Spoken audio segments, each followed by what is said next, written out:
Welcome, everyone. We'll get started here in a moment, or probably in a couple moments. Thank you for coming. You can see our ground rules and the request to include your organizational affiliation on your name in Zoom, which you get to by going to your own picture, clicking on the three little ellipses on the right, going down the menu to the last item that says rename, and then you can put in that organizational affiliation. Thank you.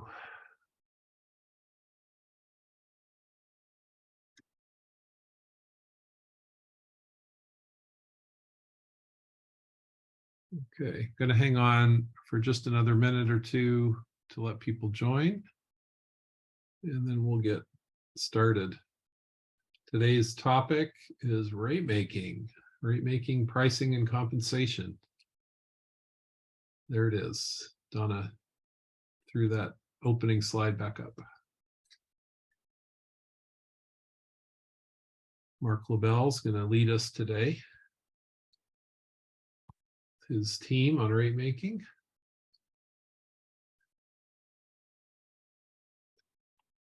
Okay, Donna, why don't we go ahead and move forward to you should have gotten the, thank you for putting up the agenda. You all should have gotten the notification as you joined that this meeting is being recorded. We already are being recorded, just FYI, make sure everybody knows that.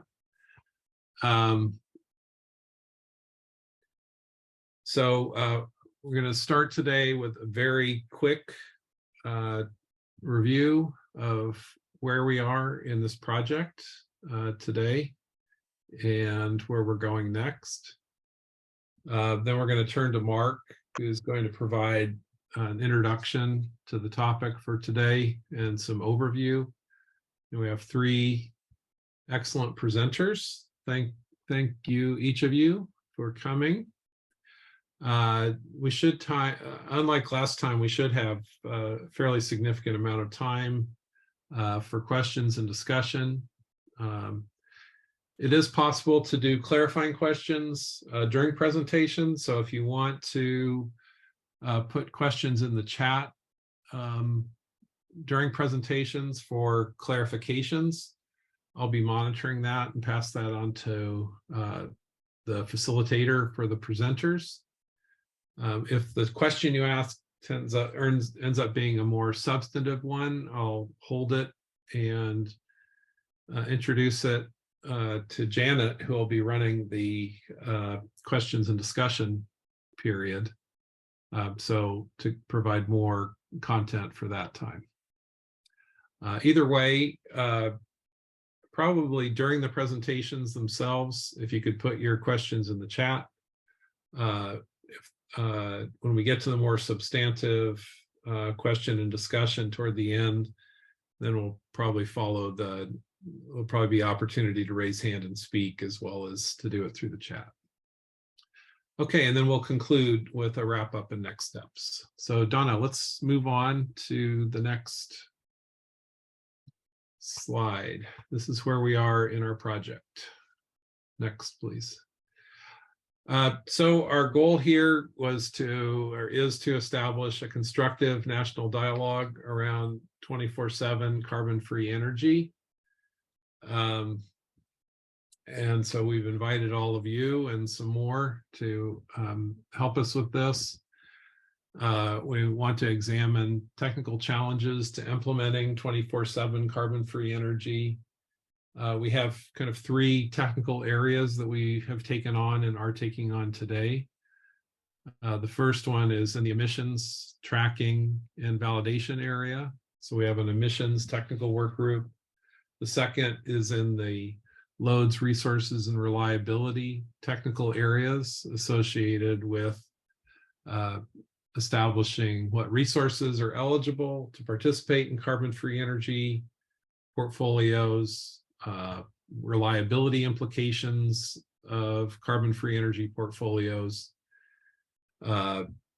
potential infrastructure requirements, either on the distribution side or the wholesale side, to accommodate carbon-free energy portfolios.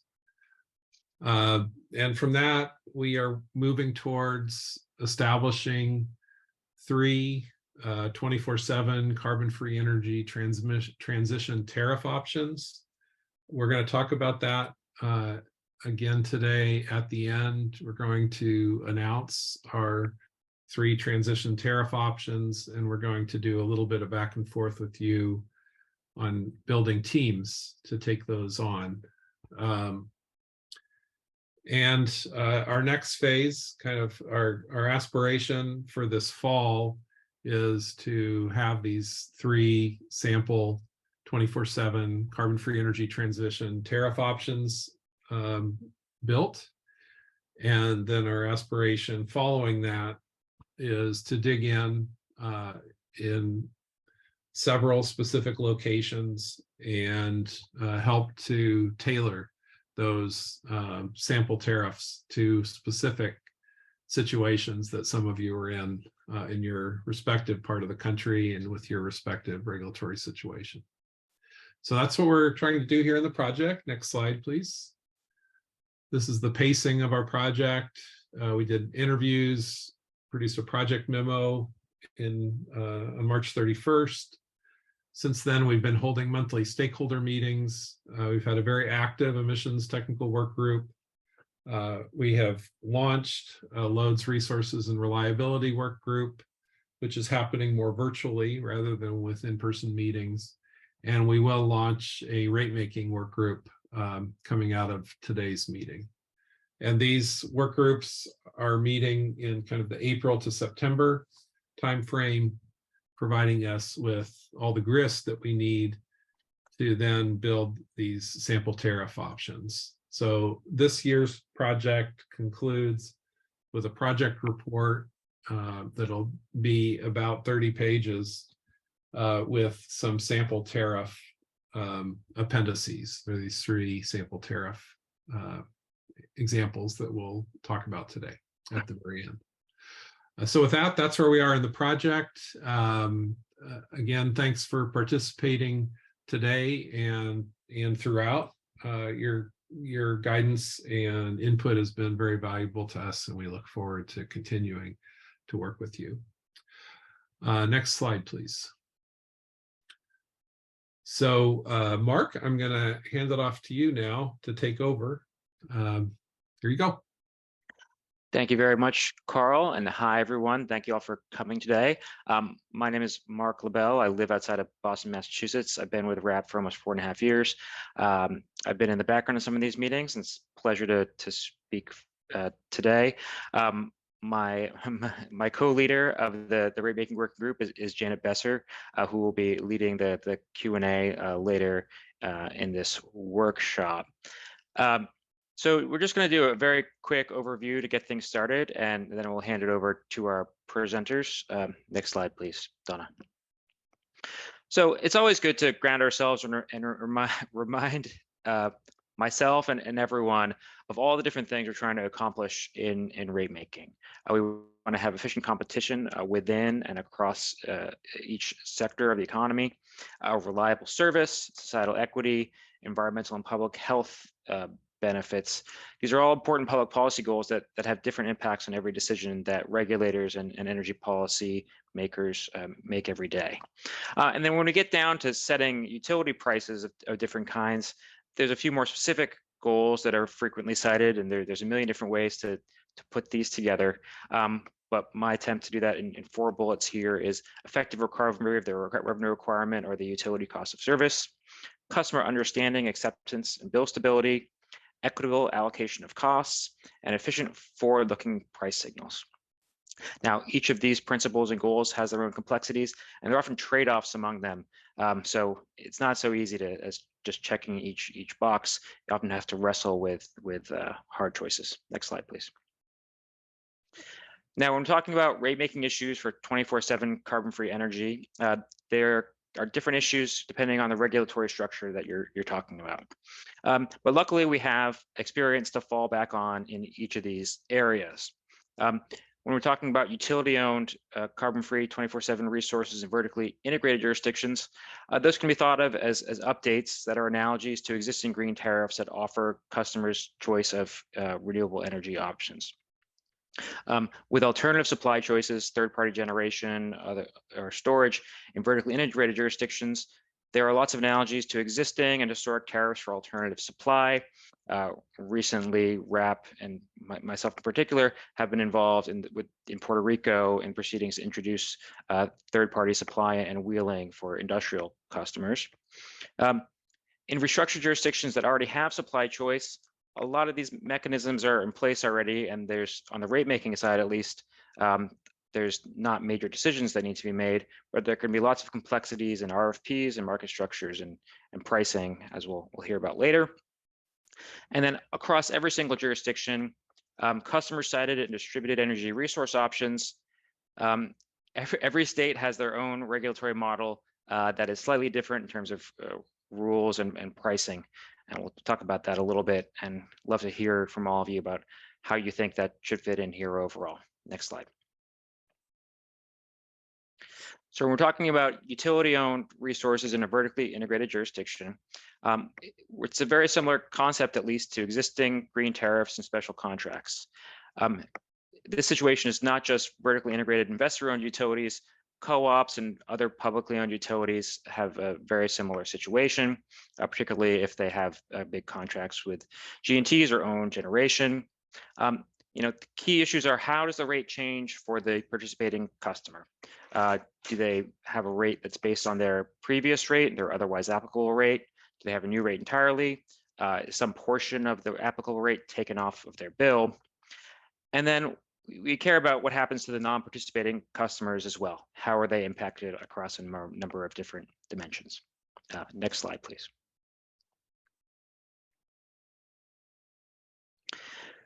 Now, with alternative supply choices in vertically integrated jurisdictions, there is a lot of experience with this. Some of it was quite a long time ago, but CCAs in California are a version of this, and there's a number of other vertically integrated states that have some version of customer choice that we can look at those types of tariffs. And there's lots and lots of important questions here. I'll try to summarize them very briefly. How are rates, credits, and any incremental charges structured for the participating carbon-free energy load customer? And then separately, in many cases, either explicitly or implicitly, there are both compensation measures and charges for the actual third-party resource that is interconnected somewhere at the bulk level, most likely. The utility can have a number of different roles in this context. Does the utility help procure the resources or just facilitate the transaction? And then many of the specific options depend on whether the jurisdiction is in an organized wholesale market that has transparent market energy prices. And we'll hear about some of those distinctions later in the workshop. Next slide. Now, in terms of the mechanics, if you have already restructured your utilities and have supply choice, it's typically well established which charges the customer avoids when they adopt competitive supply. But the competitive supply cost itself depends on the product requested by the customer from the suppliers, which depends on a million different smaller questions. And the overall economics almost certainly depends on the ISO or wholesale market pricing and market structures. Next slide. And last but not least, this is something that's even harder to summarize because each state has their own rules, rate designs, and compensation practices for distributed generation and storage, interconnection, net metering caps, different pricing, credit pricing. There's different states have different types of PERPA contracts that may be applicable. And so it's really hard to generalize about how distributed energy resources can participate in each state. And importantly, the economics can be different for each customer class. Net metering works differently for a residential customer with largely volumetric rates than it does for bigger commercial customers that have large demand charges. And of course, as I'm sure all of you know, significant evolution of these rules, rates, and practices has been taking place over the last decade, and I'm sure will continue to take place. But integrating these resources into a 24/7 carbon-free energy portfolio is possible. I'm not sure we're going to get all the way into these issues, but curious for everyone's perspective on what key rate design and compensation questions we should be talking about here. So with that, next slide. I'm going to turn it over to our first presenter, Carolyn, Berry, PhD, is a principal in the Washington, D.C. office of Bates White Economic Consulting. She has served as an expert in numerous energy proceedings at the state and federal level, and has recently been an expert witness in related proceedings at the Nevada Public Utilities Commission, which is the topic of her presentation today. Thank you for being here, Carolyn, and over to you. Thank you, Mark. We can go straight to the next slide. Okay, so today I'm going to look at, and we're going to discuss two different tariffs that are offered in Nevada.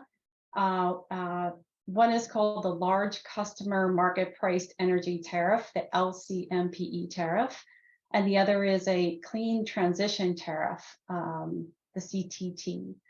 So these two tariffs are for large customers with our annual average load of 10 megawatts or greater, and they're for customers that want clean energy supply.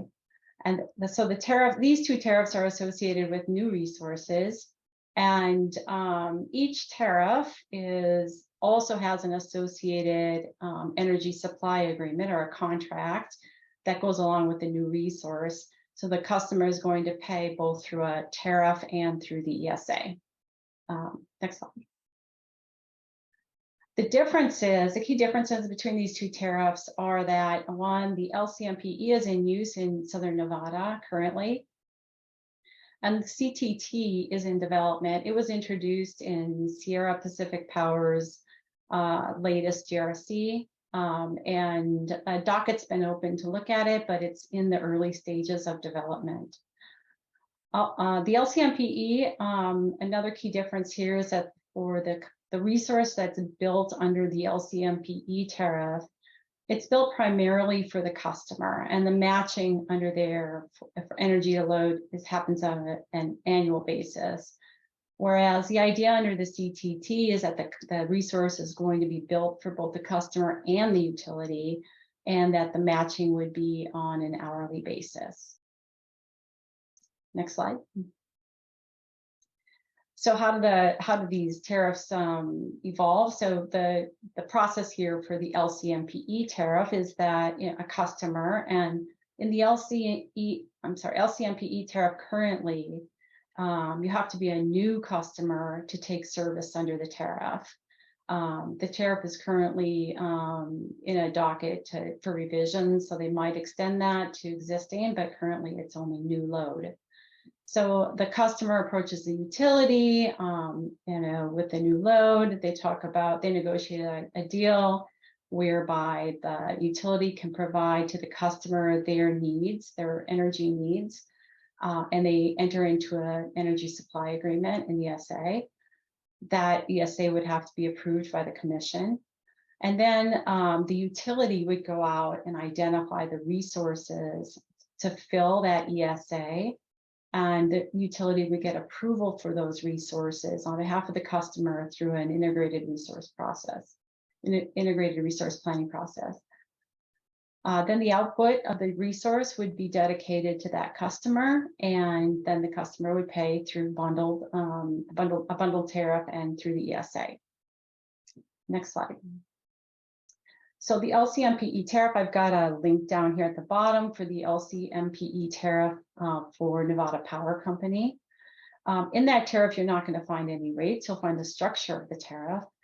The rates that are charged under the tariff are taken from the otherwise applicable rate. So if the customer is a large, it's a large over 10 megawatt customer, so it's under a large service tariff, depending upon the interconnection level, if it's distribution or transmission, there's already a bundled tariff for that type of customer. So the rates that will be charged to this new load would be the distribution and transmission or facilities charge, the basic service charge, and the public policy riders would all be pulled off of that existing tariff. And then under the LCMPE, the customer may also be required to pay legacy costs for above market renewable generation that's been acquired by the utility. And that's going to depend upon what happens under that ESA. So the ESA is looking at the new resource and is computing a cost for that. It's also evaluating the impact of that on the system, the impact on non-participating customers. So it can be the case, for example, that under the ESA, the price for the energy and the capacity is all part of that agreement. In that case, on the bill, the customer would see a credit for capacity. It would take that capacity charges out of existing rates under that otherwise applicable tariff, and those would be covered in the rate charged under the contract. An example here is Google in Southern Nevada was the first customer to take service under the LCMPE tariff, and I've got a link there to an article. It's very short. It kind of gives a high-level summary, but basically the deal that Google struck under this tariff was to be served by solar and battery, and NV Energy went out and procured built-in new resources to fulfill the requirement for 350 megawatts of solar and 280 megawatts of battery storage. But part of the agreement under that was that the capacity of that battery would be shared with NV Energy's bundled customers in summer peak hours. So that service that's being provided from those resources would factor into the pricing that's negotiated under the ESA. Next slide. So moving to the CTT. The CTT, again, it's with a new resource. The customer is going to approach the utility, but in this case, the customer will work with the utility to identify a clean resource. And this resource will not only be clean, but the purpose will be to displace carbon-based generation on the utility in the utility's resource portfolio. So I have a heat map here, and these are this is from Peninsula Clean Energy, but the idea here is that the utility and the customer would look at the utility's heat map. They would see the spread of clean energy by hour across the year, and they would identify specific resources to try to replace, the red and the orange here, the non-carbon based resources, so that the customer could fulfill its goals and at the same time assist the utility in moving toward a cleaner portfolio.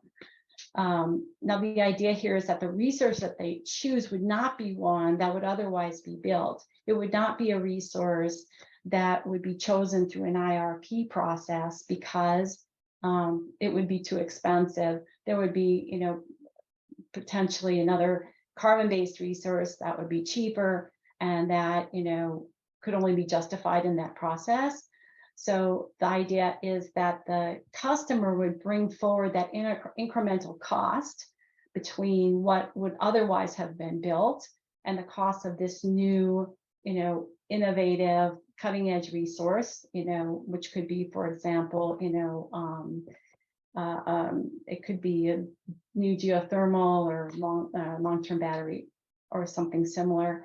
But that delta between what would otherwise have been built is something that the CTT customer would pay and therefore would not raise costs to non-participating customers. Next slide. Another key element of the CTT tariff is that the customer would take service both from the new resource and from the clean portion of the utility's resource portfolio. Since the CTT resource is meant to cover the hours in which there is the production of carbon-based resources, It's matching up what the utility has in clean resources and essentially replacing that the hours where it's not clean. So so we've got, you know, two sources of energy that would come to the CTT customer. The CTT customer would get the EACs associated with the new resource, and those EACs would not count towards the requirement of the utility. So in Nevada, there is a 30% requirement by 2030, 30% clean by 2030. In this case, under the CTT tariff, anything that got built under this tariff would be in addition to that 30% requirement by 2030. Now in Nevada, the next requirement is 100% clean by 2050. So unless the state were to implement additional, you know, intermediate goals, it's, you know, possible that you would lose that leverage between 2030 and 2050. So you would want essentially to match this provision with more interim goals from the state. And then the last point here is that if the utility goes ahead and builds or procures additional carbon-based resources, those costs would not be passed on to CTT customers. That because of the structure of the tariff, that wouldn't happen. But the whole point here is that the resources that are coming on under the CTT tariff are replacing the need for carbon-based resources, so that the decision of the utility going forward should be easier, and less resources should be put on the system in the first place. Next slide. The tariff design, again, it's in development, so there's nothing fixed at this point, but it could be similar to the LCMPE tariff, where you pick off rates that are in other, you know, existing tariffs, and you couple that with, and you could do the negotiation for all of the energy and capacity under the ESA. Or a separate way to do this could be to develop a price for the clean portfolio, the clean portion of the utilities portfolio, have that price be made, you know, published in the tariff. That would be the price. You know, it would be on an hourly basis. Then whatever energy is purchased by the customer from the utilities portfolio would have that price, and then the remainder that's purchased from the new CTT resource would have a price that would be specified in the ESA.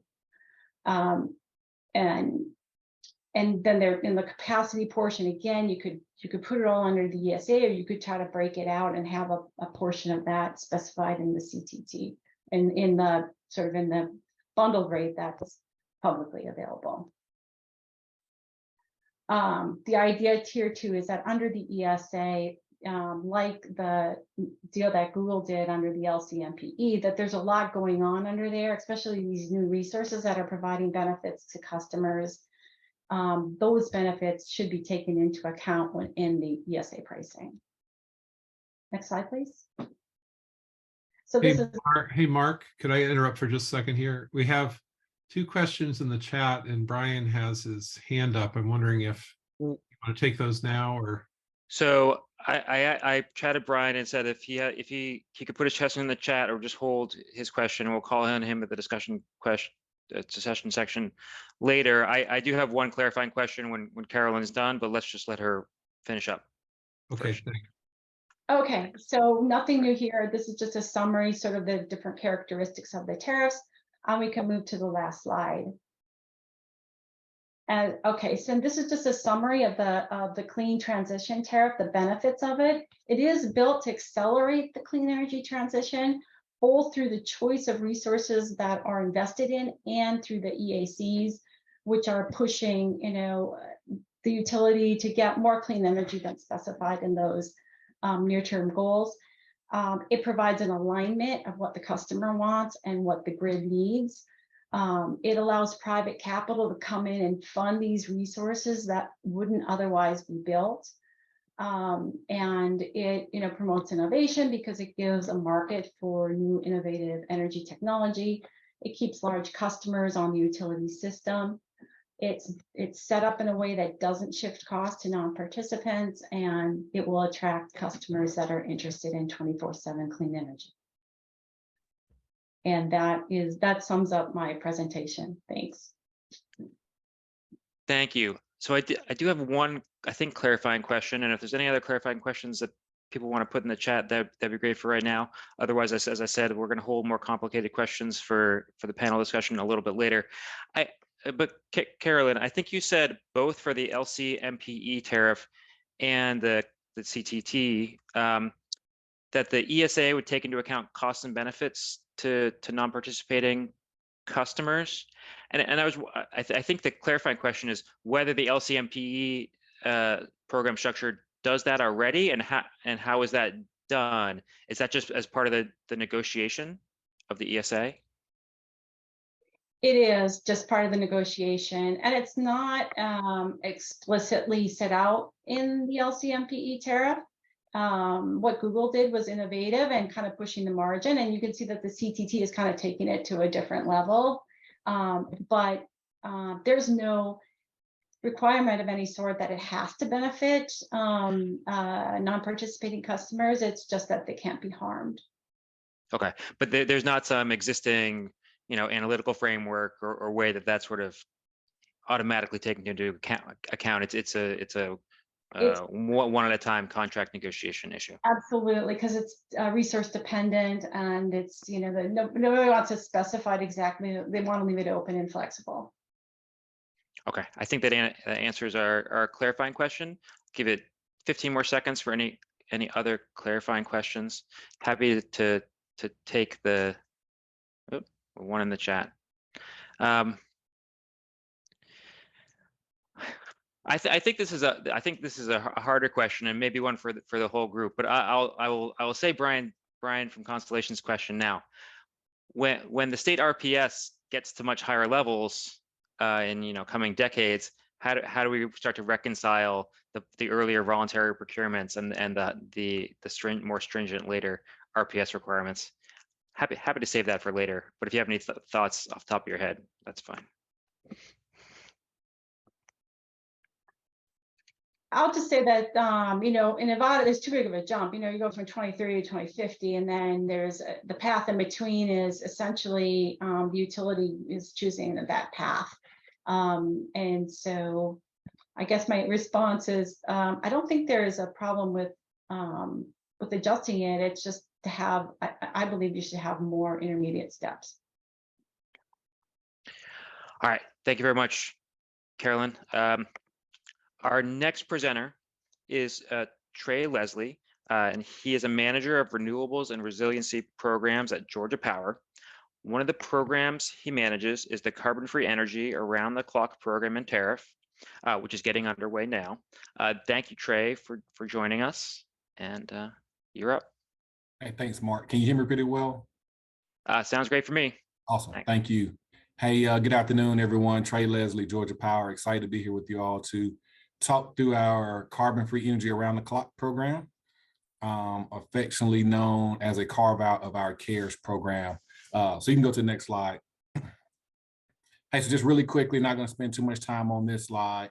I always like to not assume that everyone knows who Georgia Power is. And we are one of Southern Company's electric subsidiaries, the largest electric subsidiary. We have two other sister companies, Alabama Power and Mississippi Power. Here at Georgia, we serve over 2.7 million customers across the state and have a little over 6,500 employees.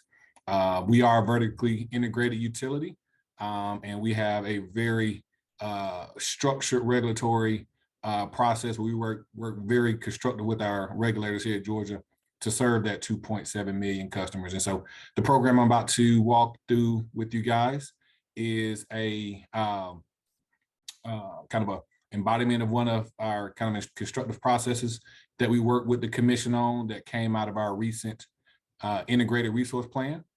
We file a integrated resource plan with the Georgia Public Service Commission every 3 years. And so we just came out of one in 2022. It's typically like a 6-month process where we filed it in January of 2022. And we go through the process of defending everything within that filing naturally And you guys are probably fairly familiar with that in other regulated states. And then we come up with a final decision in the July timeframe of 2022. And one of our recent programs that we got approval for was our CARES program. And so if you go to the next slide, we'll talk through that program here. And so the CARES program, which stands for Clean and Renewable Energy Subscription Program, there is no rhyme or reason. It was a name that we threw on the wall when we started developing our 24/7 program and our renewable program, and we came up with CARES. And so within the CARES program, we have multiple carve-outs depending on the customer and their interests. One being our carbon-free energy around the clock program, which we'll talk more about today. We have a program for existing customers that are interested in just renewables only, as well as one for our MUSH customers, our MUSH carve-outs, municipalities, universities, school systems, and hospitals. And then lastly, we have a carve-out to attract economic development customers to the state of Georgia through our new load carve-out. But today, naturally, guys, once again, we will be talking about our carbon-free energy around the clock carve-out. And so through our regulatory process, we get approval to procure a certain number of generation, not unique to just renewables, but any generation, right? Whether it is nuclear, just as a shout out to Southern Company, Georgia, Vogel Unit 3 just achieved COD yesterday. So extremely excited about that. We expect Unit 4 to achieve COD the first part of next year. The first new nuclear plants to achieve to be built within the last 30 years here in the United States. So something to be proud of. But any kind of generation we're adding to our system naturally goes through our integrated resource plan. And so as we're adding new renewables, even for the benefit of individual customers, that goes through our process. And coming out of the 2022 IRP, we got approval to procure 2,100 megawatts of renewable energy for the benefit of the CARES portfolio. And so we took that 2,100 megawatts and we broke it up, as you can see here, 650 megawatts for our carbon-free energy around the clock program, 900 for existing customers, 50 for MUSH customers, and 500 megawatts for new load. And we have the flexibility to move those megawatts around as necessary, but that's kind of where we started at. And then as we see interest from customers throughout the next couple of years, we will be able to move those around to see fit. So once again, as we talk about the 650 megawatts for the CARES CFE ATC program, and if you go to the next slide, we'll talk through kind of how we applied that for that program. And so the way the program is developed, it is designed for eligible customers who have the option to subscribe to carbon-free energy around the clock. And so it is designed for customers to subscribe to up to 100 megawatts of block carbon-free energy. And so during initial analysis, before we filed the program, we knew that due to the type of resources that are viable here in Georgia, solar being one of them, it will take typically solar and potentially battery energy storage to get to that 100 megawatt block. And so what we decided was to carve out at the very most 650 megawatts of solar, and then allow a developer to determine how much storage is necessary to meet that 100 megawatt block. And we'll talk a little bit more about that here shortly. We fully believe it will not take more than 650 megawatts of solar, but we wanted to make sure we have a good enough carve out to ensure that we at least reach that 100 megawatt block for customer subscription. As we start to go to the market for developers to bring that product to Georgia, we will make a requirement that the market will commit to at the very least 80% of all hours of the year. And so a part of the process as we run this RFP is we will go to the market and ask the market, we will require 100 megawatts around the clock at a minimum of 80% of all hours of the year. And the market will determine how they will pair the resources together to develop that product, right? And so that's how we will determine how much solar is necessary, as well as how much battery is necessary to meet that needs. This is totally independent of any of our carbon-free resources that are currently on the grid. This is in addition to those carbon-free resources that are currently on the grid. So as I go back and talk about Plant Vogel units 3 and 4 as those come online. All customers are able to take advantage of those, and all customers will be able to continue to take advantage of those. But individual customers that are subscribing to these resources will be able to individually take advantage of the carbon-free energy as well as the renewable energy credits that come off of the product being served here.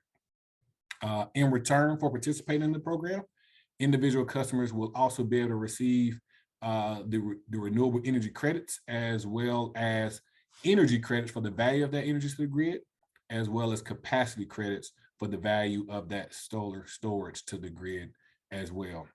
Now, because we are a vertically integrated utility, and all resources that we procure go to the underlying grid mix to serve all customers. However, once again, naturally, the environmental attributes are assigned to the individual customers that are effectively subscribed to the program. And so here are the kind of the program mechanics, eligibility here at the bottom. It is available for existing and or new C&I customers, 25 megawatts peak demand or higher. If they're a new customer, we have to make sure that their projected peak demand is 25 megawatts, and they have to meet that 25 megawatt peak demand before the resources come online. We limit customers to 100% of their previous year's annual energy consumption, and they can't take any megawatts that are already participating in any of our other preceding programs and then turn around and subscribe it into this program. And once we set that subscription amount, it is set for the life of the customer agreement. Customers have the ability to sign a minimum of a 10-year agreement up to 30 years in 5-year increments to participate in the program. I'll talk more about pricing at a later slide. I know I have it here, but I'll go a little bit more into detail in pricing at a later slide here shortly. Next slide. So this kind of talks about kind of how that process is laid out for customers. And so just from a timeline standpoint, we've already gone through the NOI process. BESS stands for Battery Energy Storage System. Battery Energy Storage System is what BESS stands for. And so we've gone through the NOI process, Notice of Intent process, where we gather all customer interests into the program. There is a NOI application fee where customers will tell us out of that 100 megawatts, how many of those megawatts would you like to subscribe to? If we're oversubscribed, then we take all of the applications and their available subscription amount, and then we allocate it out on a pro rata share based on what you subscribe to. And so I will tell you, we were able to fully subscribe up to more than 100 megawatts. And so what we would then do is run an RFP for the resources serving the program. And so separately, we have a procurement team that will run RFPs just like what we would do for any of our renewable gas resources, any type of generating resources.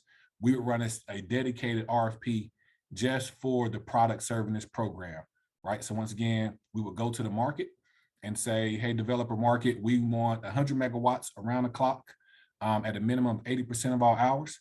The market would then return to us what that will look like, as well as return to us how much they would like for us to pay for that particular product. It is kind of a sleeve process and a sleeve transaction. We would take the most economical bid or bids from the market that is most advantageous, not only just to the individual subscribing customer, but it's also the most advantageous to all retail customers, and then offer that pricing to the participating CFE ATC customers. For those that decide to move forward, we would then execute customer agreements with those customers. Simultaneously, we will be executing PPAs with the developers. We will allow for the developers to then move forward with building those resources, and then the program will eventually start once those resources achieve COD. Next slide. And so here we'll talk through just the pricing of the program.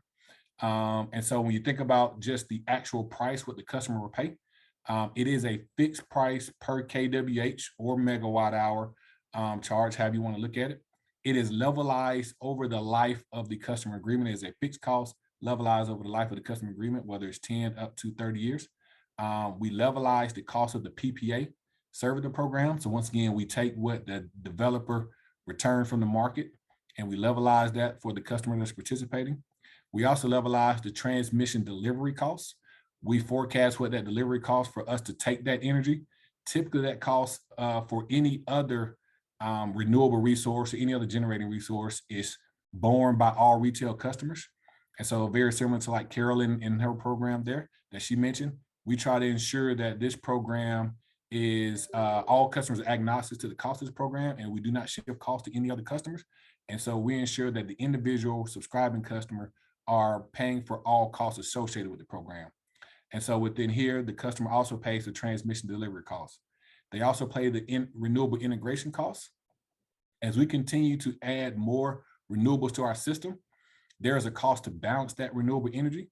And so the renewable energy that's over and above what's captured in the battery that is hitting the system, there is a renewable integration cost associated with that to ensure that we have other resources to accommodate for that in the event that renewable facility is not generating naturally.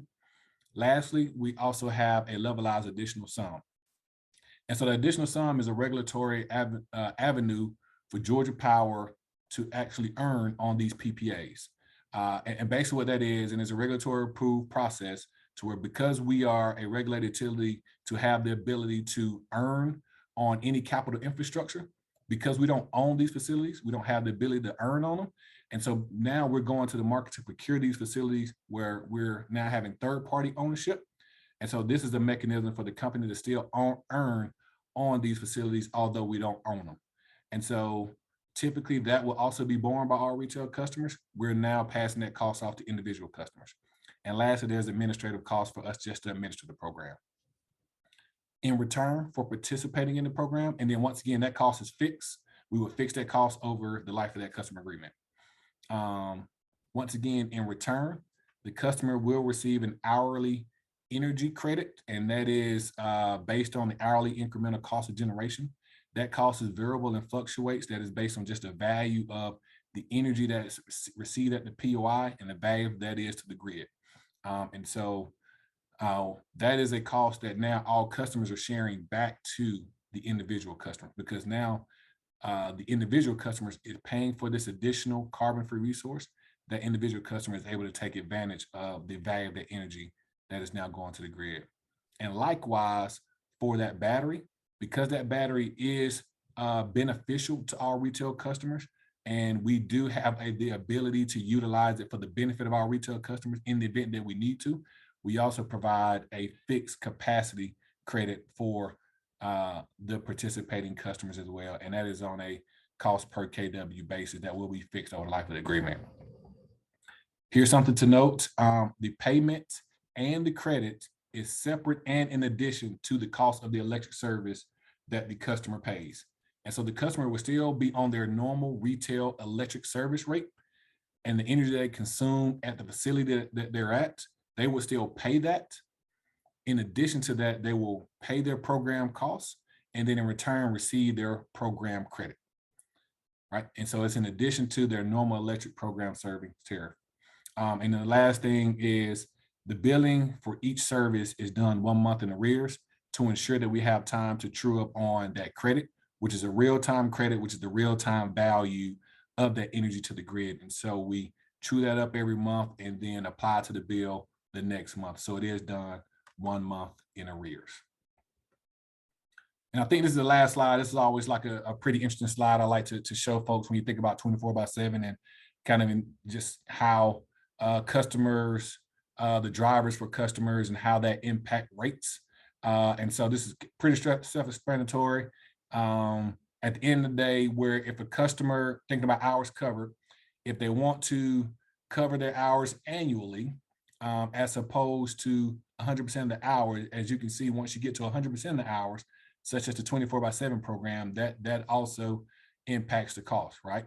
Conversely, depending on the resource portfolio, and I would tell you that that's one of the challenges here at Georgia compared to if you get out west to your Oklahomas, your Texas, we have a shallow amount of resources to be able to supply a program like this 24/7 program. So what I mean is shallow supply of resources.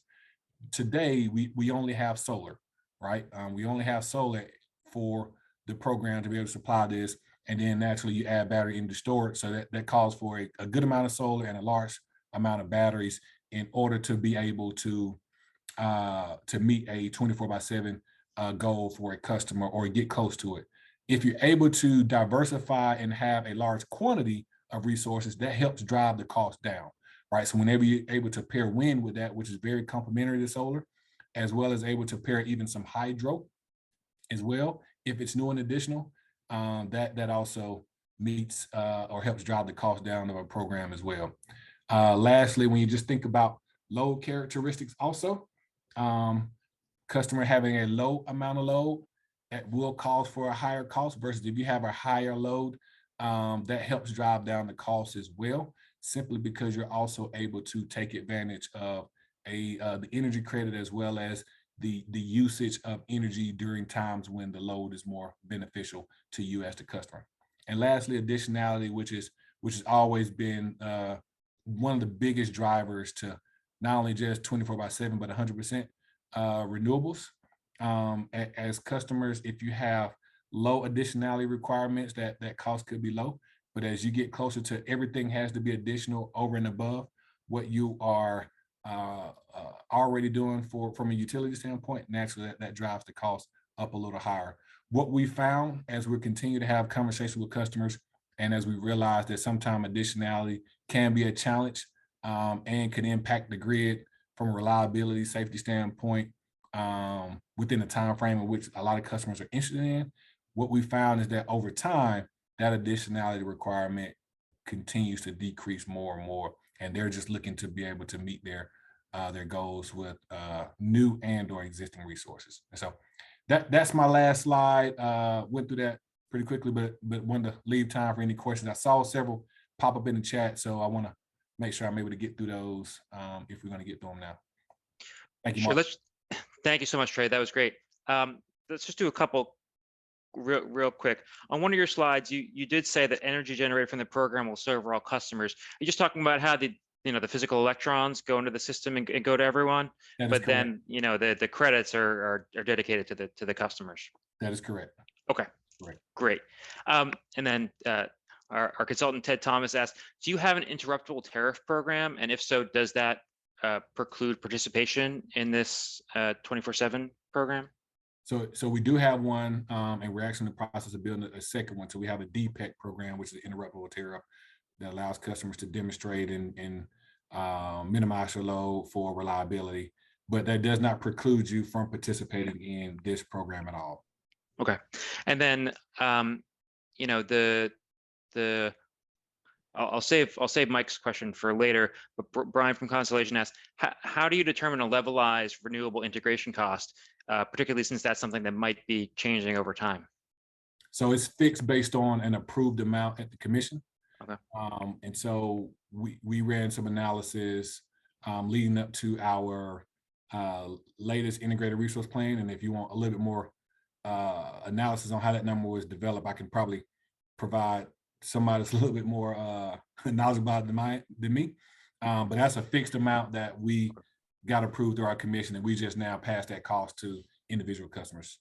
Okay, fair enough. Thank you, Trey. Let's move to our third presenter. A little bit behind schedule, but not too bad. Luke Penne from Constellation Energy has served in a number of different roles at Constellation and is now a commercial lead for the development of hourly matching energy supply products. Appreciate you being here, Luke, and please go ahead. Yeah, thanks, Mark. Appreciate you having me. I'll do my best to catch up on time. Good to see a lot of familiar names also in the audience. So I expect some tough questions from you all. So again, Luke Penne in our customer solutions group. I've been leading our 24/7, or as we call hourly carbon-free matching commercial development efforts for the past 2 years or so. Prior to that, a little bit of background in operations and finance, and before that, doing something very similar to commodity trading shop on Wall Street. We can go ahead and jump right in. I guess before we get started, for those of us who aren't super familiar with Constellation, I'm going to take a minute just to sort of brag on our highlights. One side of the business, we have our generation fleet. We operate about 90% carbon-free, #1 zero carbon energy producer in the US with a healthy share of nuclear, mixed in with wind, solar, hydro, and some conventional fuel-based generation. Then on the other side is our customer-facing business. We serve load in deregulated markets. We serve natural gas in the U.S. where we can. Between both sides, we operate in the entire lower 48 plus DC. You can see last year, #1 C&I market share ranking in the U.S. Let me go ahead, jump ahead. So Constellation's sustainability business is burgeoning, and it's our off-site renewables and carbon-free customer products that we develop for large C&I customers to really built on the success of what we call CORE, or Constellation Offsite Renewables, which is it's a popular product. It's grown almost exponentially over the past 4 or 5 years. And we're a competitive retail energy provider. We are typically not a renewable generation developer. So we do own our portfolio of wind, solar, hydro, nuclear, but we are also really, really good at going out to the market, working with developers to find PPAs on behalf of our customers. So this could be existing, it could be something that's already online and maybe a contract is expiring and the developer is looking to renew with someone. We have demand on the other side. More recently, it's been new build. So we'll take aggregated customer demand. We'll take, up to 3, 4, 5 C&I customers. Maybe everyone needs 100,000 megawatt hours, and we will scour the market for a PPA that meets their needs. We'll use our customers' contracts to let the developer go get their financing to prove that chain of command in additionality. And then in return, our customers get the 10 to 20 year PPAs with the associated RECs. We sit in the middle as the retail energy provider, de-risk the variable generation, variable price risk, give our customers an easy to use bundled retail electricity service charge, along with the associated RECs and additionality claims. We can go ahead and move on. So, like I said, in the past 2 years or so, we've also taken that base product, that base core product that we offer, and have started working on hourly match solutions. So we know that 24/7 or hourly matching of clean gen to load takes a network, takes an ecosystem. You have your generators, which again could be owned, could be contracted. You have our customers demanding cool solutions, innovative solutions. You have your tracking systems, right? You have the ISOs, you have independent parties who are developing ways to track hourly RECs and EFECs and other EACs. And then how do you report the impact? So emissions data providers who are working on accurate marginal modeled signals, updated protocols for reporting the impacts at the end of the year for someone who buys an hourly match product versus an annually matched product. And a lot of that, right, Constellation can't do, and we rely on our partners, and it's the reason that we've joined, the UN 24/7 Compact and Energy Tag and other organizations like that. But we touch a lot. We touch a lot of the ecosystem, which is why we feel like we have a responsibility to put together supply solutions that decarbonize our customers' energy use and also make the grid cleaner. With that, we can move on to the next slide. So we started actually on the technology side. Constellation is a big Microsoft company. We use Azure almost exclusively, and through that larger corporate partnership, we worked in 2022 to build a scalable hourly matching platform that, at a high level, goes out and grabs data from all of these generators that we own or contract or could contract, pulls in our customers' hourly usage, pulls in emissions rates from a number of different sources, and allows us to analyze first what's our customers' footprint, what solutions are out there available, what gaps are there in not just in our customers' load profiles, but in the grid as a whole, which hours are dirty, which hours are marginal emissions high, and what can we do to fix those. That was deployed, you can see here, in August 2022 as a starting point. And then from there, we started marketing this platform and various supply solutions to our corporate C&I customer base. So we can pop to the next slide. So the supply solutions are interesting. We can think of them at a high level in two big buckets. You have sort of your off the shelf and then highly structured. So off the shelf, when I say that, I mean, a customer could come to Constellation and say, look, I want to buy your hourly CFE product. We say, great.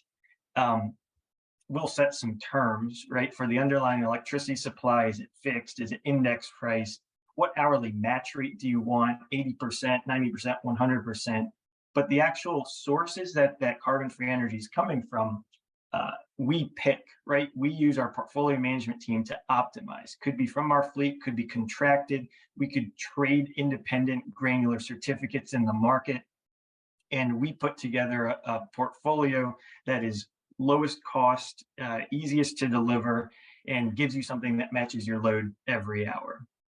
A lot of our customers have already started their sustainability journey, though, right? They've signed a PPA with us via our core product, with another developer.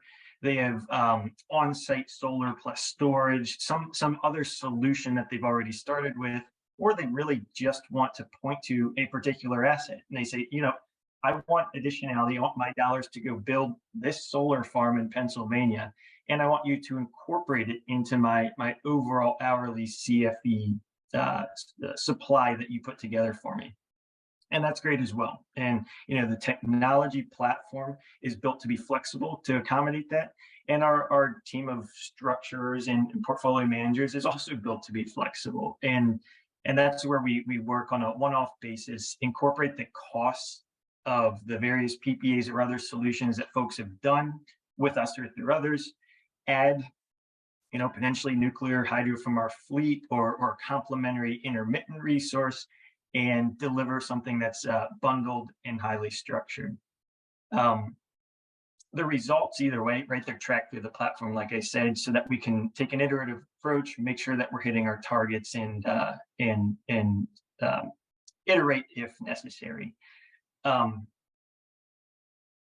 Yeah, the other thing I'll say there is for price, I know, you know, in the vein of rate making, one big thing that really affects price for us is the level of guarantee that we offer. So you could have an hourly match solution that targets 85%, but if we hit 82, there's no penalty. And that level of flexibility comes at a lower cost. And the customers will essentially know which capacities, which slices of the carbon-free resources that they're signed up to get. And here is the expected impact. But if we miss the 85% mark, there's no penalty. Or we say, you know, we are going to get you to 95%, and that's on us. If something falters, we need to go find backup wind or backup nuclear to pull in and make that guarantee.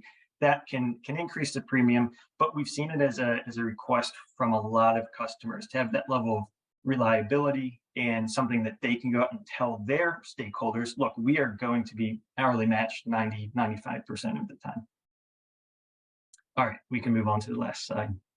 I just wanted to quickly highlight probably our most well-known commercial story so far. We put out a press release a few weeks ago. We got featured on Energy Tag's website as a project demo.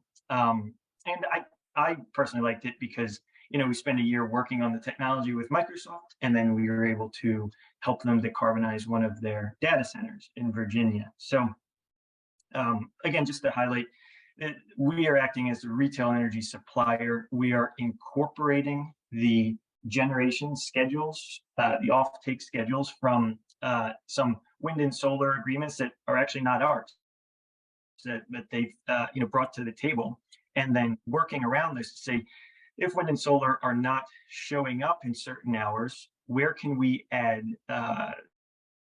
fleet to flush out the load profiles of Microsoft's data center, tracking all of that in our Azure-based platform. At the end of the year, the hourly EACs are retired in PJM Gats's new hourly REC and EFEC minting program. and puts together a cool solution for the customer that, again, is flexible to take into account steps they've already taken and then add to it to really help them ensure they're pulling carbon-free energy from the grid when they need it. Maybe I'll pause there. Mark, I actually think that's all I brought in terms of prepared. So we can open it up for questions or move on to the larger Q&A. Great. Thank you so much, Luke. Presumably the nuclear tag credits, that's not new incremental nuclear, right?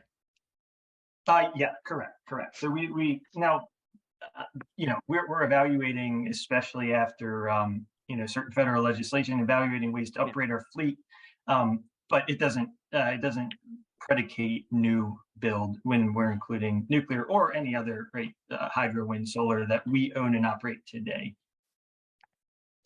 Any other quick clarifying questions? I think Mike's last question here is a great one for everyone in a couple minutes.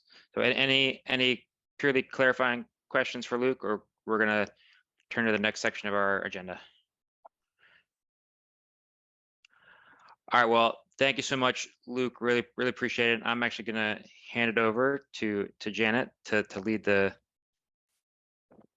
panel discussion portion. Thank you so much, everyone. Great. Thank you very much, Mark. And for those of you who don't know me, I am doing some consulting to the Regulatory Assistance Project on this particular project based on some previous work I've done and having been around a while. So really at the core, I'm going to start with a question, and then I have some questions I pulled from the chat. And if you'd like to ask a question, please use the raise hand function, and I will call on you and let you ask your own question. And for a couple of you who've put questions in the chat, I may call on you to articulate those questions too. But really a question for all of the panelists. And I'm going to start with a premise. One of the big rate making issues associated with, carbon-free electricity 24/7 is how do you sort out costs that you're assigning to the customer who is requesting the carbon-free 24/7 product from other customers. And this is a question that flows through vertically integrated utilities who own assets, vertically integrated that are procuring assets for customers, vertically integrated that are allowing some customers choice, and then into the restructured utilities. And so I want to ask this is by saying, it sounds, listening to the three speakers, that essentially you're protecting non-participants from additional costs by assigning the incremental costs associated with any carbon-free resources to the participants who are requesting that carbon-free electricity. And this seems to be the case for both utility-owned assets as well as utility-procured assets, and then in the case of Constellation, products provided. So is that correct? Essentially, you protect non-participants by assigning any incremental costs to the carbon-free electricity customers. And do I take silence as assent that that is correctly what's happening? Yeah, so in the case for Georgia Power, that is correct. We assign any costs associated with the program, with the resources, even with developing the program, we assign those costs to the participating customer to remove any cost from our retail customers. That's also true in Nevada, and that's in the law that costs can't be shifted on to other bundled non-participating customers. So I think that probably the unease perhaps is when a lot of these costs are sorted out in these energy supply agreements. There's just concern that it's not. It's black box, and so there could be some concern, even though the regulator is involved with all that. There's perhaps perception problem that has to be dealt with. Yeah, thank you. I do think it's also correct for us, although a little bit different because we operate in deregulated, where marginal prices dictate the overall energy costs for our customers, along with the associated premiums that are placed on RECs or EFECs. But if a new resource is brought online to source for our program, right, the economics of that resource are incorporated in the price our customers end up paying. Great, thank you. So following along this line a little bit, to the extent that new carbon-based resources are acquired by a utility, I think you, Carolyn, indicated that I can't remember who said this, but the carbon-based resources would be assigned to the non-CFE customers. And presumably because their costs are cheaper, but are there any issues associated with those customers then bearing the environmental costs of higher emissions?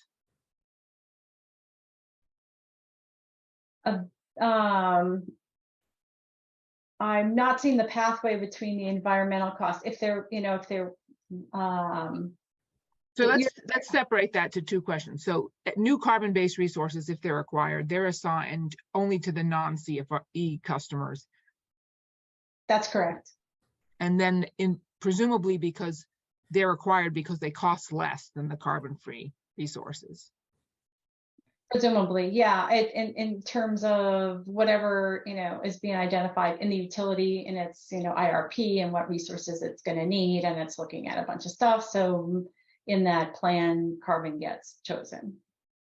And so at this point, has the issue of those resources may be cheaper in dollar terms, but have higher emissions costs, has that issue come up at all in terms of assigning those dirtier resources, if you will, to the non-CFE customers?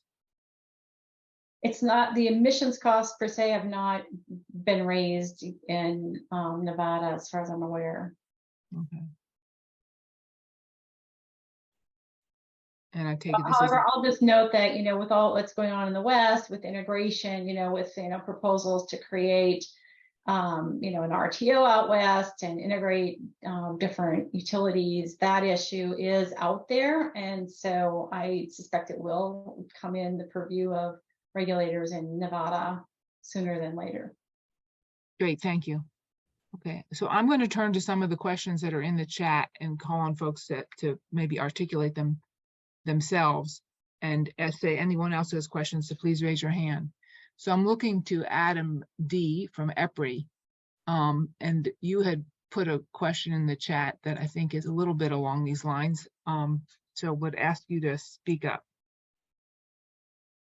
I put several questions in the chat, so I'm not sure which one you're referring to. So I'm looking at the one that says related to development of new resources to meet 24/7, how customers are protected.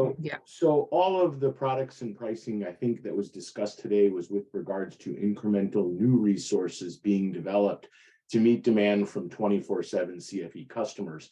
And I understand from the presentations how in Nevada and in Georgia, the companies plan to protect existing ratepayers. My question is for those entities that might choose to use existing renewables or carbon-free resources to meet future demand for 24/7 CFE. I haven't heard much discussion about how to protect the ratepayers from that, or in that case. Thank you. So is that something that you thought about, Trey, or you're aware of, Carolyn? Yeah, we've thought about it here in Georgia, and we're kind of mulling over what that will look like. I will tell you, just kind of based on our philosophy with new resources, and you can even do this for existing, but with new resources, the customer pays for the program charge, which is the PPA or the infrastructure that they're going to be receiving, right? But then they also receive a credit back based on the value of that energy to the grid. Right, and so that credit fluctuates. Although that program charge or the PPA levelized PPA is fixed, that program charge fluctuates, and so that's where there could be risk to our retail customers there, because if that program charge increases more than what that program credit increases more than what that program charge is, naturally then now that a participating customer is now receiving a credit back on their bill for participating in the program. Right. And that's basically what we're saying is we're shifting the value of the energy that all customers would have gotten to now these individual customers.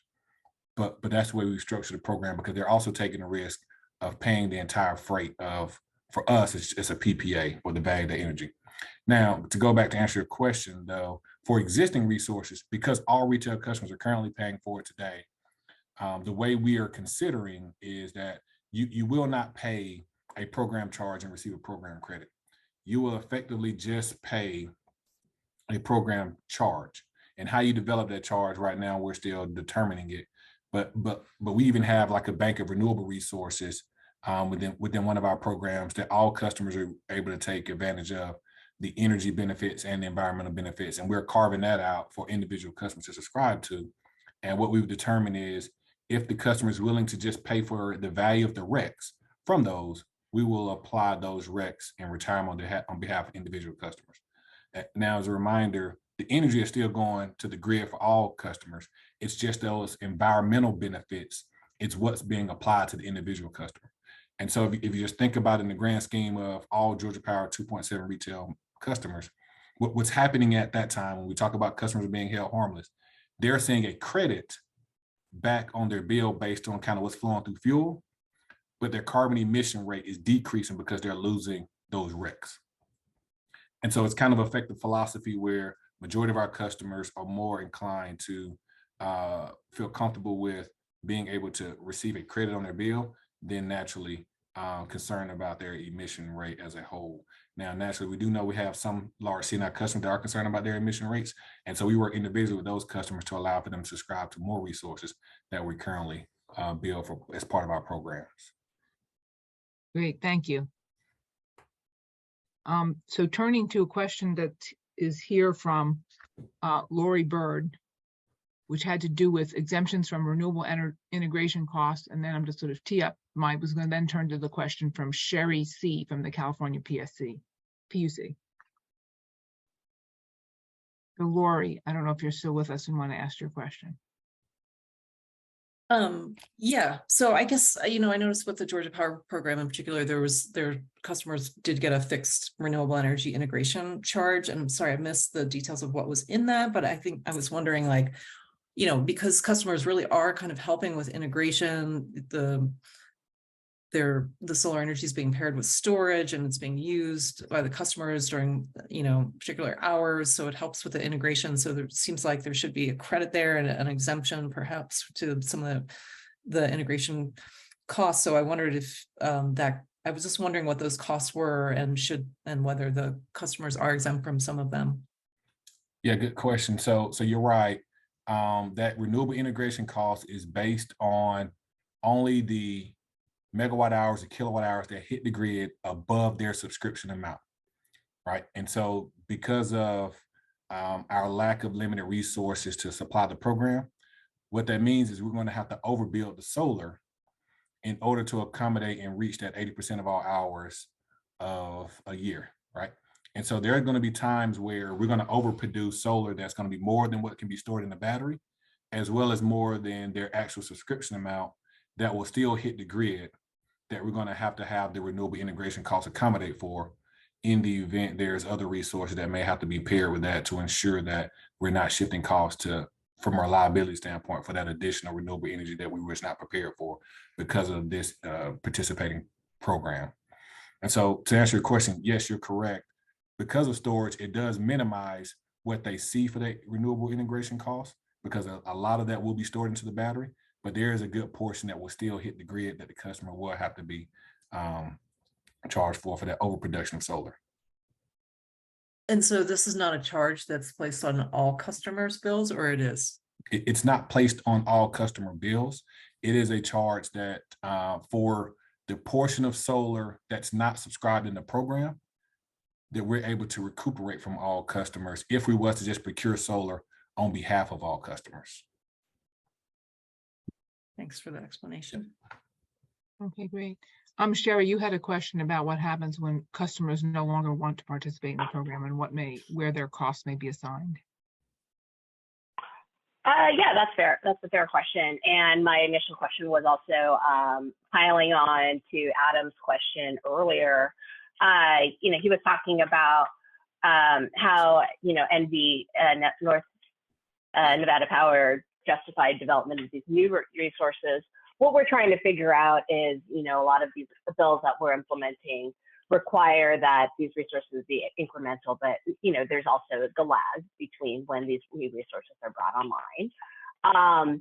and also what happens when customers, like when the Googles of the world, choose to unsubscribe from this program. And right now we're facing constraints where these are rates that customers can jump onto and off of. And while we have an RPS backstop, it isn't very cost effective, and we're just ending up with a lot of administrative costs that kind of spiral onto the remaining customers. And so I was trying to understand from, from some of our colleagues in the other states how they're handling that, as well as, yeah, so we'll start there. I babbled on for long enough. Okay, great. Thank you. Any thoughts from our speakers and presenters as to how these costs can be assigned? Or what's happening in practice? Sure, I'll just say for the two tariffs that I talked about for large customers, those, the duration is negotiated in the ESA. So, the term of the deal could be, between 6 and 25 years.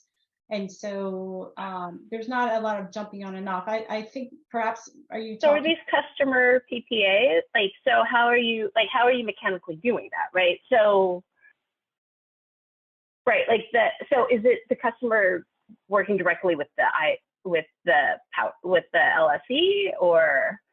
Yeah, the customer is working directly with the utility, with NV Energy, when they do the contract with the utility. And then there's also in there penalties for early withdrawal from the term of the contract. Okay. So it's a direct relationship between the okay. So it's like, well, we're not allowed to say direct access in California. Well, and it wouldn't be direct access because that was always from a separate party anyway. So. But if I can interject, it's essentially, there's a term sleeved PPA that the utility is entering into a power purchase agreement on behalf of these CFE customers. It seems to be a way to describe what Georgia Power is doing, and the LCMPE, if I got all those initials in the right order, contract in Nevada. I think the one that's a little different is with Sierra. There is the potential for the utility to own some of these assets, not just have a PPA that is allocated to the customer, but is assets that all customers are going to use. Is that right, Carolyn? That's right. And the term length is a great point to bring up, Sherry. I think your question is more directed towards my colleagues in regulated zones, but in the dereg side, right? If we are helping to bring a new resource online on behalf of a customer, that customer is making the commitment for the term of the PPA, a 15, 20-year commitment, and we may sleeve it. Customer may not stay with Constellation for 20 years. At the end of the day, it's their PPA. Otherwise, you get to a point, like you said, you sign a 5-year sleeve. What for the back 10, someone is left holding that cost, and it could be Constellation, and we could figure out ways to de-risk it and hedge appropriately. But it could be other ratepayers if you don't have someone sitting in the middle. So I think that term length commitment is really important when we think about the desire for additionality and bringing new resources online. Okay, so I see Carl has come back and probably wants to wrap up, but I'm going to throw one more question out there, which to be thought about. This is directed to you primarily, Luke, but in a restructured region where the utility offers default service, are you starting to see any conversation about having the utility offer a carbon-free default service product instead of what, at least in Massachusetts, we call plain vanilla? Yeah, certainly conversations. I think our policy folks may have a better real-time view on where those conversations are today, but it's definitely being brought up in the right circles. Similar to an RPS program, BGE has to provide 30% RECs or whatever it is for the load they serve, and then we supply BGE with power and the requisite number of RECs. What if those contracts that we have with the utilities say you must provide 30% RECs every single hour? They have to be proven that they're generated in that with a timestamp that hour. They have to be from PJM. They can't be from Texas or Oklahoma or elsewhere. So you're supporting something local and time matched in your grid. It would be, I think it'd be excellent. I think where we get into interesting conversations is, the tracking mechanisms. The PJMISO did just implement their hourly rec and effect program, which is great. MRETS is another registry that does that. Not all registries do that today. And I think that's almost a prerequisite. And then we need more of a liquid hourly certificate market. There are some suppliers who could probably offer, a true hourly match default service supply to a utility, but maybe not many, maybe not enough. So having that liquid market where I could go trade with my friend supplier B for hours that I don't have and bundle them into a utilities contract is, I think, another almost prerequisite, or at least something that would help keep costs down.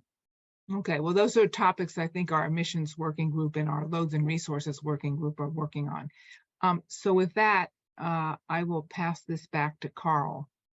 Okay, one quick question for you, Luke, that was asked. Does flexible demand come into play in any of your arrangements? Yeah, that's interesting. Like there's traditional demand response, responding to price incentives or credit incentives to back off during certain times. There's also emissions responses. So we've seen some of our most sort of forward-thinking customers using hourly or 5-minute marginal emissions rate signals, which again, like we provide through our app, but you can also source directly to say, look, PJM is going to be extremely dirty next hour. Can I back my load off? Can I shift some of my cloud storage to another part of the country that's operating very clean at 2 p.m. on a Thursday, and really avoid the marginal impact of the demand on that grid at that time? I don't know if I really answered your question, but I think with the right tools, right? It could be part of our program. It could be voluntarily done. Okay, thanks. We need to wrap up, but maybe Mike might want to follow up with you and give a little clarification at some point. Donna, can we see the slides, please? Yeah, so I'm going to do this very quickly, probably going to go 2 minutes over or so. So this was the rate making, pricing, and compensation workshop. Mark will be leading the formation of a technical work group that will follow up on these issues and identify issues for discussion in our sample tariffs and in our report. So if you're interested in being actively engaged early on in this conversation, please contact Mark at the email shown. Next slide, please. Another next step that we have is we're beginning our work on sample transition tariffs. We sent out a call to you to clarify or refine these 3 contexts that we defined for developing sample tariffs. No one really offered any amendments. Some folks volunteered to participate in developing context 1, 2, or 3. The adjunct offering is an association or is an affiliation with context 3. So our plan here at RAP is to move forward with developing sample tariff transition tariffs in these 3 contexts. If you would like to participate in helping to develop these sample tariffs early on, please contact me. For both of these opportunities, the sample transition tariffs and the rate making issues group, and for that matter, the loads and resources issues group, everyone will get a chance to see what we come up with. Everyone will have a chance to comment on it. But if you are willing to help us in the earlier stages in defining it, informing it, we would love that. So please let me know or let Mark know as we go forward. Next slide, please. So we will distribute the materials and recording from today's workshop. Our next meeting is Wednesday, September 6th. You'll be getting a calendar invite to save that date soon, today or tomorrow. Please email or chat Mark if you want to be included in the rate making, pricing, compensation technical work group. Please email or chat Carl. We do capture the chat from this meeting, so you can go ahead and do that now if you want, or you can email us subsequently. If you want to, and for me, if you want to be included in one or more of the sample transition tariff work groups, great. If you would like to be involved in the loads resources reliability working group as we do our work there, you can also email or chat me about that. Okay, next slide, please. We're done. Thank you all very much. Thank you, especially our speakers and Janet and Mark that carried the load on this one. Thank you all for your participation and questions. And we look forward to seeing you next time. Thank you. Bye-bye.